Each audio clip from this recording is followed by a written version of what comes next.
A likely hurricane is threatening to bring heavy rain and high wind to New England, and that forecast might as well be a rerun of our news reports from 30 years ago.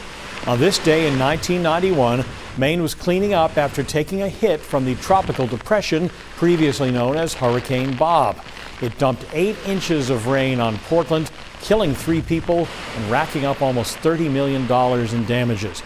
Today, here we are bracing for another possible hit. Mike Slifer, before we get to that, we're just going to take note of summer heat and humidity for the next day or so. Yeah, we've got certainly a tropical feeling outside, Pat, and believe it or not, I think that it's just amazing to me how it came down to almost the day when Bob impacted New England. You know what I mean? That's why they call it hurricane season. Right, exactly.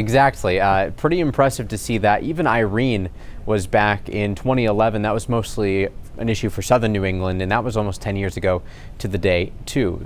Certainly due to see more tropical systems in New England. It has been a while. We're going to talk about HENRI and what to expect, but first I want to go through the forecast for today, tonight, and tomorrow, and then we can get into the nitty-gritty for Sunday and Monday. We're looking live right now over Bangor. Here's a live look at the Penobscot River. Nice and quiet in the Queen City today. I think that as we get into the afternoon, there could be a couple of isolated pop-up showers, but most of us stay dry. Radar still looks good right now, and even if we zoom out a bit, really not much else to talk about. Some of this cloud cover may eventually try to move a little farther north later on, so don't be surprised if we see partly cloudy skies, especially across southwestern Maine this afternoon and evening. But that doesn't much matter because it's still going to be hot and humid just about everywhere, expecting temperatures to climb well into the 80s, especially across central Maine. Some spots trying to hit 90, although I think we ultimately fall short. This model in particular not really showing much in the way of shower or storm activity, but again, later this evening and maybe into the early overnight hours, we could see just a couple of pop-up showers in the Bangor area and then down east, mostly away from the coastline. Tonight, expecting cloud cover to linger, partly cloudy skies, very mild. Most of us don't fall below 70 degrees, so it's going to be a pretty warm one out there.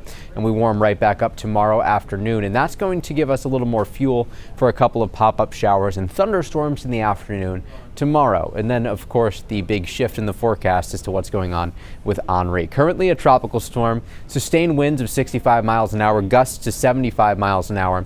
The forecast track brings it right to southern New England, where it makes landfall as either a strong tropical storm or a weak hurricane. It doesn't matter if it is officially on record a hurricane or not, because the impacts will be the same to southern New England.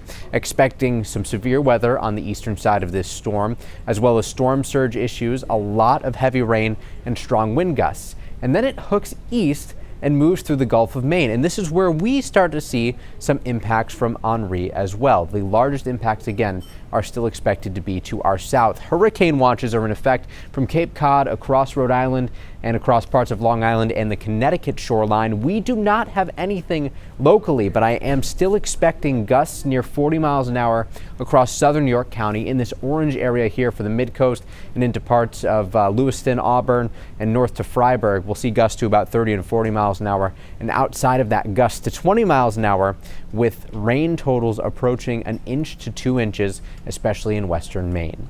Seas today 3 to 4 feet, wind coming out of the west about 5 to 10 knots, water temperature 64 degrees.